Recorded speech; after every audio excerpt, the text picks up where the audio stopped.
पलवल हरियाणा गौ सेवा आयोग के चेयरमैन श्रवण कुमार गर्ग ने गौवंश के संरक्षण एवं संवर्धन को लेकर पलवल जिला सचिवालय के सभागार में अधिकारियों की बैठक ली। चेयरमैन श्रवण कुमार ने कहा कि मुख्यमंत्री नायब सिंह सैनी ने प्रदेश को बेसहारा गौवंश मुक्त हरियाणा बनाने का अभियान चलाया हुआ है और इस अभियान का उद्देश्य हरियाणा को देश का पहला ऐसा राज्य बनाना है जहां गौवंश बेसहारा ना घूमे। उन्होंने कहा है कि सरकार और हरियाणा गौ सेवा आयोग गौवंश के संरक्षण एवं संवर्धन के लिए कृत संकल्प है। हरियाणा गौ सेवा आयोग के चेयरमैन श्रवण कुमार गर्ग ने कहा कि जिले की सड़कों पर कोई बेसहारा गौवंश नहीं दिखना चाहिए। बेसहारा गौवंश को गौशालाओं में पहुंचाए। अगर कोई पशु घायल है या उसके पुनर्वास की जरूरत है तो उसके लिए 1962 हेल्पलाइन नंबर पर कॉल करे ताकि गौवंश को आवश्यक सहायता उपलब्ध करवाई जा सके। उन्होंने बेसहारा गौवंश की टैगिंग, टीकाकरण अनुदान प्राप्ति, ₹2 प्रति यूनिट की रियायती बिजली सुविधा तथा विभिन्न पोर्टल योजनाओं में समय पर आवेदन सुनिश्चित करने के निर्देश दिए हैं। उन्होंने पशुपालन विभाग को निर्देश दिए हैं कि गौवंश से प्राप्त उत्पादों की मार्केटिंग को बढ़ावा देने के लिए गौशाला संचालकों को प्रशिक्षण प्रदान किया जाए। उन्होंने कहा है कि गौशालाओं को ई रिक्शा प्रदान की जाए। गौशालाओं के लिए रजिस्ट्री खर्च 0 कर दिया गया है और प्रॉपर्टी टैक्स से मुक्त किया गया है। मनरेगा से जोड़ा गया है। गौवंश की तस्करी न हो इसके लिए पुलिस विभाग द्वारा टीमें बनाई गई है। किसी भी हाल में गौ तस्करों को बख्शा नहीं जाएगा। पशु क्रूरता का केस होगा और जेल भी होगी। चेयरमैन श्रवण कुमार गर्ग ने कहा है कि सड़क से गौवंश हटाने के लिए जिले में कोई स्थान चिन्हित किया जाएगा और समाज सेवी लोगों को साथ जोड़कर इसकी व्यवस्था की जाएगी। उन्होंने कहा है कि दूसरे प्रदेशों से आने वाले गौवंशों को रोकने के लिए पुलिस विभाग पूरी सख्ती के साथ अपना कार्य करे। उन्होंने उप निदेशक पशुपालन को निर्देश दिए हैं कि काऊ टास्क फोर्स की बैठक प्रत्येक माह सुनिश्चित की जाए और उसकी कार्रवाई गौ सेवा आयोग को भिजवाई जाए। हरियाणा के मुख्यमंत्री श्री नायब सिंह सैनी जी ने पूरे हरियाणा में एक अभियान चलाया है, बेसहारा गौवंश मुक्त हरियाणा, ऐसा देश का पहला राज्य हो। और इसके लिए सभी गौ भगत, पूरा प्रशासन, गौ सेवा आयोग, पशुपालन विभाग सभी मिलके कार्य कर रहे हैं। आज पलवल में उसी के निमित्त में आया था। हमारे डिप्टी कमिश्नर साहब बैठक में रहे, मार्गदर्शन किया।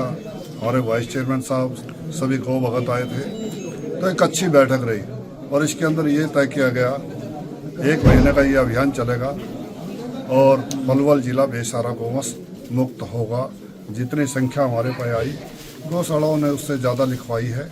पकड़ने वाली टीम भी गठित कर दी गई है। सभी लोग मिलके इस कार्य को संपन्न करेंगे ताकि रोड पे एक्सीडेंट ना हो, गाड़ियां ना टूटे, खेतों में नुकसान ना हो और गौ माता को बेसहारा रूप से भटकना ना पड़े, कचरे के ढेर पे खाना ना पड़े।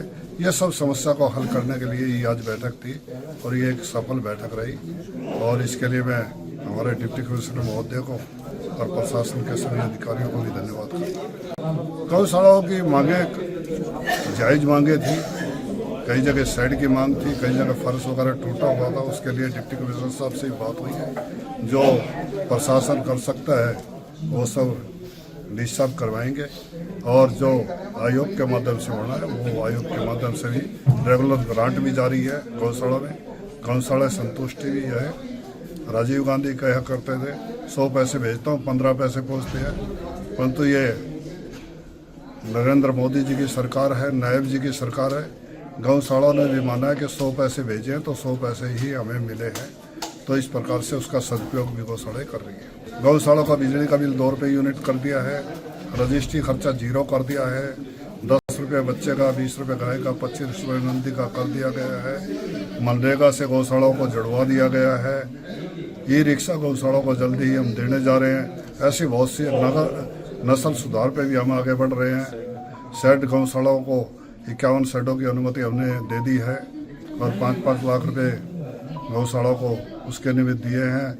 आदि बढ़ने के बाद फिर 5 लाख उनको देंगे। 10 लाख रुपए पर साइड के हिसाब से हमने तय किया है। ऐसी बहुत योजनाएं आ रही हैं। निश्चित रूप से गौ माता ना बेसहारा रहेगी और उसका सुखपूर्वक पालन पोषण होगा। हाँ, तस्करी के लिए भी प्रशासन को आदेश दिए हैं, स्पष्ट आदेश दिए हैं कि किसी भी गौ माता की तस्करी ना हो। उसके लिए टीम हमारे पुलिस विभाग द्वारा गठित कर दी गई है। हमारे गौ भक्त उनका सहयोग करेंगे और किसी भी गौ तस्कर को बख्शा नहीं जाएगा। पशु क्रूरता का केस दर्ज होगा और जेल भी होंगी। निश्चित रूप से किसी को भी गलतफहमी में रहने की जरूरत नहीं है। प्रशासन कठोरता से कार्रवाई करेगा। जी, गायों के संवर्धन के लिए गौ सेवा आयोग के चेयरमैन आए हैं, मीटिंग ली है, क्या दिशा निर्देश दिए, क्या कहना चाहोगे? अभी मीटिंग में रही सर, गायों के बारे में जो दिशा निर्देश दिए हैं, हरियाणा सरकार बहुत अच्छा काम कर रही है। और मैं एक छोटा सा सुझाव है जो मैं देना चाहूँगी सरकार को। मैं ये चाहती हूँ जैसे कि पुलिस रूल ब्रेकर होते हैं, सड़क पे जो रूल तोड़ते हैं पुलिस चालान करती है, उस टाइप से जैसे गौवंश को छोड़ा जाता है तो गौवंश चालक जो भी गौवंश को पालते हैं, पालने में असक्षम होते हैं कि भाई हमारे पास गौवंश ज़्यादा हो गया, गांव में लोग छोड़ देते हैं या शहरों में लोग छोड़ देते हैं और सर्दी की वजह से नंदी महाराज या गौवंश एक्सीडेंट होता है, सर्दी में बाहर ठिठुरते हैं। तो मेरा ये कहना है कि ऐसे लोगों पर चालान होना चाहिए, या तो जाके गौवंश में पर्ची कटवाएं, बतौर गौवंश को वहाँ सबमिट करा के आए, छोड़ के आए वहाँ पे। अगर ऐसे कोई अपने गांव से या शहर से यूँ ही बंदा छोड़ देता है गौवंश को, पर्ची नहीं कटवाते, तो उन पे जो गौवंश के रिगार्डिंग वहाँ पर्ची कटती है वही पर्ची दुगनी होनी चाहिए। 11 या 21 हज़ार रुपये का उन पर जुर्माना होना चाहिए, जिससे जो लोग दूध पीने के बाद गौवंश को यूज़ करने के बाद छोड़ देते हैं तो ऐसे छोड़ने की उनकी हिम्मत ना हो। कुछ इस गौवंश के ऊपर सख्त से सख्त रूल बनाने चाहिए हमारी सरकार को। मेरी यही एडवाइस है उनको। जो ये बेल मिल जाती है गौ कट्टों को, जो गौवंश को उठा के ले जाते हैं, जो गौकसी करते हैं, उनके ऊपर भी सरकार को सख्त से सख्त कानूनी कार्रवाई करवानी चाहिए, जो जल्दी से जमानत ना हो उन लोगों की। क्या नाम है आपका? मेरा नाम एडवोकेट भावना सर।